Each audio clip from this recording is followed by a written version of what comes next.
On n'y pense pas souvent, mais une partie de tout ce que nous ingurgitons et de ce que notre peau absorbe se retrouve dans les cours d'eau.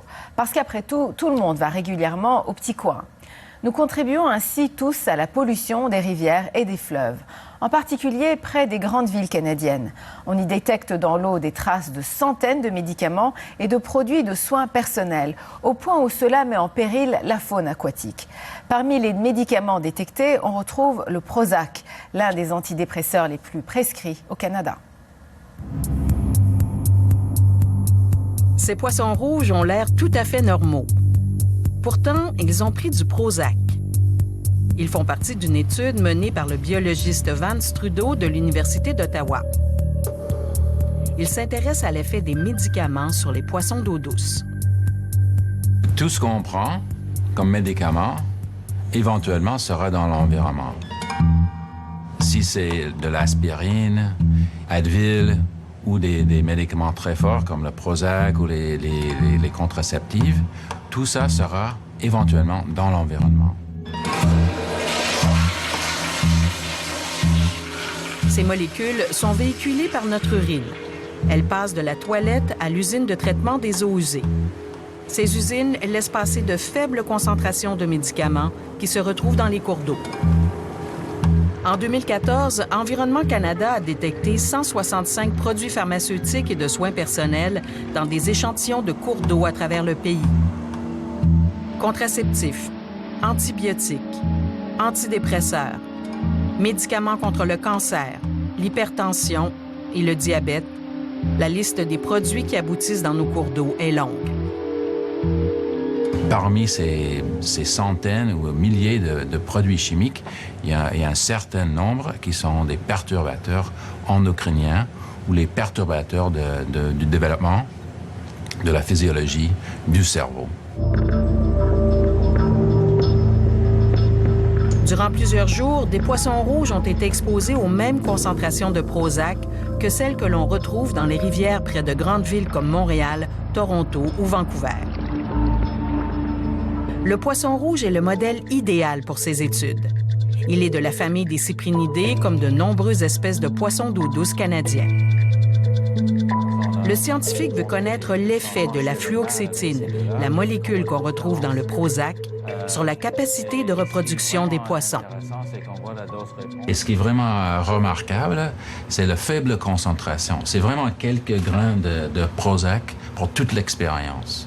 C'est à peu près une pilule pour 10 baignoires de maison. Donc c'est très faible en concentration. C'est vraiment quelques grains pour toute l'expérience pour une journée.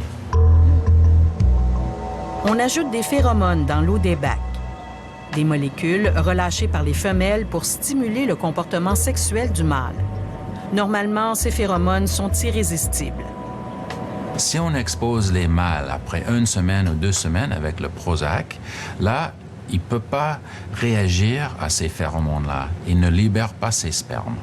Donc là, il y a un dérangement de son système reproductif et un dérangement de sa sexualité. Il ne peut pas libérer ses spermes.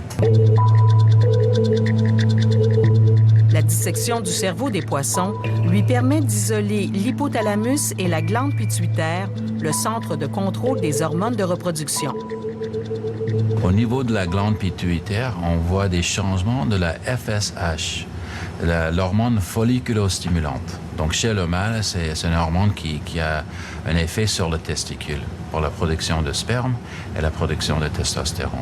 Et là, c'est pareil chez l'homme que chez le poisson. C'est les mêmes hormones, le même système de contrôle des hormones. Les scientifiques ont voulu savoir ce qui se passerait si on expose les poissons à plus d'un médicament, comme c'est le cas dans la nature. On a ajouté au Prozac un autre médicament parmi les plus prescrits, l'éthénylestradiol, la pilule contraceptive. On a essayé de voir une mixture très simple. Est-ce qu'il y a des interactions ou pas? Et là, c'est très clair.